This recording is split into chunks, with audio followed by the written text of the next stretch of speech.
হরে কৃষ্ণ বন্ধুরা, রিয়াজ ব্লগ চ্যানেলের সকল ভক্তবৃন্দকে জানাই সুস্বাগতম।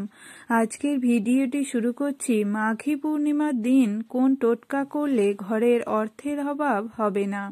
এই দিনের লক্ষ্মী পূজা পদ্ধতি বাড়িতে কিভাবে করবেন সেটা জেনে নেওয়া যাবে। এই দিন ভুলেও এই 5টি কাজ করবেন না, তা না হলে মা লক্ষ্মীর অভিশাপ এই জীবনে পড়ে হবে ছারখার। আশা করি আজকের ভিডিওটি পেয়ে আপনারা খুবই উপকৃত হবেন। তাই সকল ভক্তবৃন্দের কাছে আমার একটাই অনুরোধ রইল, ভিডিওটি যদি ভালো লেগে থাকে তাহলে অবশ্যই চ্যানেলটি সাবস্ক্রাইব করে দেবেন। একটু সাথে ও পাশে অবশ্যই থাকবেন। মাঘী পূর্ণিমা বৌদ্ধদের একটি ধর্মীয় অনুষ্ঠান হলেও শাস্ত্রমতে হিন্দুরাও এই দিন পুজো অর্চনার মাধ্যমে পুণ্য লাভ করতে পারে। এই দিনটির তাৎপর্য হল সকল প্রকার ক্লেশ বিনাশ ও আত্মাশক্তির উন্নয়ন। মাঘী পূর্ণিমার দিন কিছু টোটকা রয়েছে যা পালন করলে নিজের তথা সংসারের মঙ্গল হবে। এই দিনটিতে কি করলে অধিক সাফল্য পাওয়া যায় সেটাই জেনে নেব এই ভিডিওটির মাধ্যমে। এই দিন সকালে গঙ্গা স্নান করা অত্যন্ত পুণ্যের কাজ। যদি গঙ্গায় স্নান করা সম্ভব নাও হয় তাহলে যে কোনো নদী বা পুকুরে ডুব দিয়ে স্নান করতে হবে। এই কাজটি করলে মনের সকল মনোবাসনা পূর্ণ হয়। এই দিন দান ধ্যান করা অতি পুণ্যের কাজ বলে মনে করা হয়। সাধ্যমতো যে কোনো জিনিস এই দিন দান করতে হবে। শাস্ত্রমতে দান না করলে কোনো কাজেরই পুণ্য লাভ হয় না, তাই এই দিন দান করা অত্যন্ত ভালো।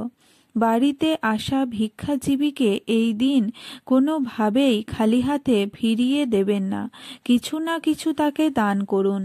মাঘী পূর্ণিমার দিন সকাল থেকে সারাদিন উপোস থেকে সন্ধ্যাবেলায় মা লক্ষ্মীর আরাধনা করলে সংসারে কখনো অভাব দেখা দেয় না এবং ধন সম্পদ বৃদ্ধি পায়। লক্ষ্মীর আরাধনার সঙ্গে এই দিন বিষ্ণুদেবের আরাধনা করলে একই পুণ্য অর্জন করা যায়। যারা অত্যন্ত অর্থ কষ্টে ভুগছেন তারা এই দিন সত্যনারায়ণ ও লক্ষ্মী দেবীর পুজো করুন।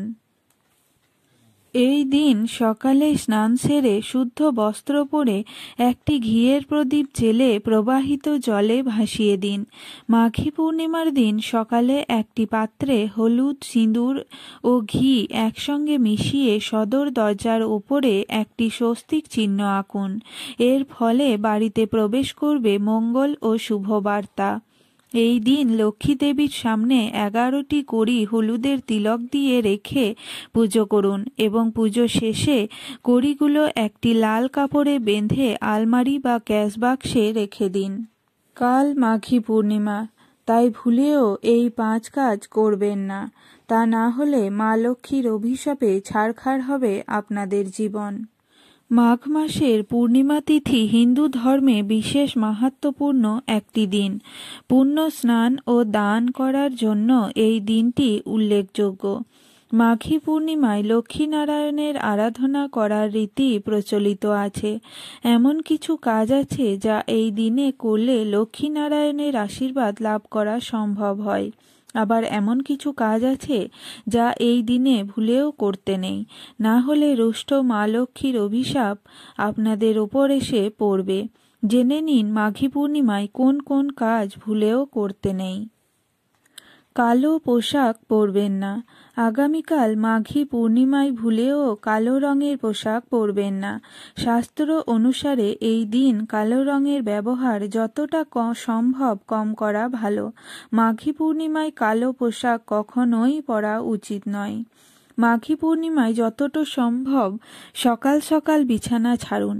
এই দিনে ভুলেও বেলা পর্যন্ত ঘুমাবেন না। মনে করা হয় মাঘী পূর্ণিমায় যে বেলা পর্যন্ত শুয়ে থাকে তার ওপর রুষ্ট হন মা লক্ষ্মী, সেই সংসার থেকে লক্ষ্মী বিদায় নেন। এই দিন ব্রাহ্ম মুহূর্তে বিছানা ছাড়ুন এবং স্নান সেরে লক্ষ্মী পুজো শুরু করুন। মাঘী পূর্ণিমার দিন নিরামিষ খাওয়া ভালো। এদিন সব রকম আমিষ খাবার এড়িয়ে যান।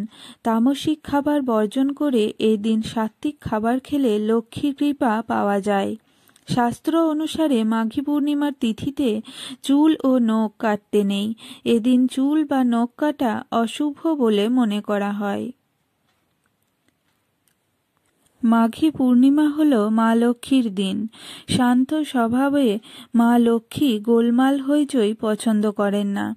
তাই এদিন কারোর সঙ্গে রাগারাগি করবেন না, কাউকে খারাপ কথা বলবেন না। যাক মাঘী পূর্ণিমায় লক্ষ্মী পুজো কিভাবে করবেন। মাঘী পূর্ণিমা আমাদের সকলের কাছে অনেক বিশেষ। এটি অনেক গুরুত্বপূর্ণ আমাদের জন্য। মাঘী পূর্ণিমার দিন পুজো করে থাকি আমরা। এই সময়ে লক্ষ্মী পুজো করা হয়ে থাকে। আপনিও যদি এই সময়ে পুজো করতে চান তাহলে মাঘী পূর্ণিমার দিন কিভাবে লক্ষ্মী পুজো করবেন সেটাই জেনে নেওয়া যাক। মাঘী পূর্ণিমায় লক্ষ্মী পূজা একটি অত্যন্ত গুরুত্বপূর্ণ এবং শুভ অনুষ্ঠান। এই পূজা সাধারণত বাড়িতেই করা হয়। লক্ষ্মী পূজা একটি জনপ্রিয় হিন্দু উৎসব যা দেবী লক্ষ্মীর আশীর্বাদ ও কৃপা পাওয়ার জন্য অনুষ্ঠিত হয়। দেবী লক্ষ্মী ধন সম্পদ সমৃদ্ধি এবং সৌভাগ্যের দেবী হিসেবে পরিচিত। এই পূজা সাধারণত ঘরেই করা হয় এবং এর কিছু নির্দিষ্ট নিয়ম ও পদ্ধতি রয়েছে, সেটা জেনে নেওয়া যাক। সকালে স্নান করে পরিষ্কার কাপড় পরিধান করুন। পূজার স্থানটি পরিষ্কার করে একটি বেদি তৈরি করুন। বেদিতে মা লক্ষ্মীর ছবি বা মূর্তি স্থাপন করুন। ফুল, ধূপ, দীপ, নৈবেদ্য এবং তুলসী পাতা দিয়ে সাজান। প্রথমে গণেশ মন্ত্র দিয়ে পূজা শুরু করুন। ওং গণ গণপতয়ে নমঃ। তারপর মা লক্ষ্মীর মন্ত্র জপ করুন। ওং শ্রীং হ্রিং ক্লিং মা লক্ষ্মীয়ে নমঃ। আপনি আপনাদের ইচ্ছা অনুসারে অন্য কোনো মন্ত্র বা স্তোত্র পাঠ করতে পারেন।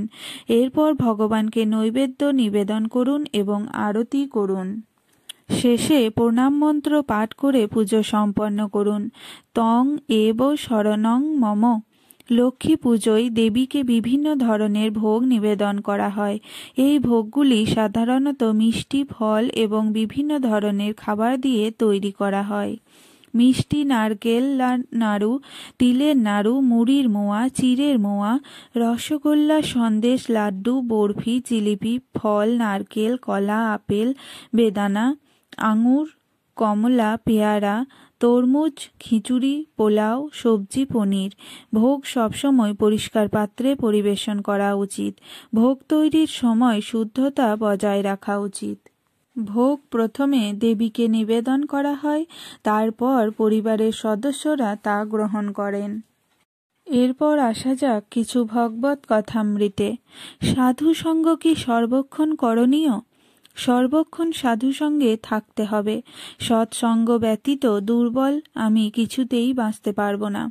সৎসঙ্গ থেকে তফাৎ হয়ে থাকলে আমাদের প্রভু হবার দুর্বুদ্ধি আসবে। সব সময় সাধুগুরুর আজ্ঞানুবর্তী না থাকলে বিপদে পড়ে যেতে হবে। নিরাশ্রয় হলেই মায়া আমাদিগকে ধরবে। তখন আমরা মায়ার নফর হয়ে সংসারে ঘুরে বেড়াবো। আমাদের ভজনে উন্নতি হচ্ছে না কেন? কি করে হবে? আমরা তো বাহিরের বস্তু নিয়েই ব্যস্ত আছি। তাই বাহিরের চিন্তা জগতের চিন্তায় প্রবল হচ্ছে। ভোগ্য দর্শন বা বহির্দর্শন ছেড়ে অন্তর্দর্শন হওয়া তো দরকার। হৃদয় দেবতার সেবার জন্য ব্যগ্র ব্যাকুল হওয়া তো উচিত, কিন্তু তা তো হচ্ছি না।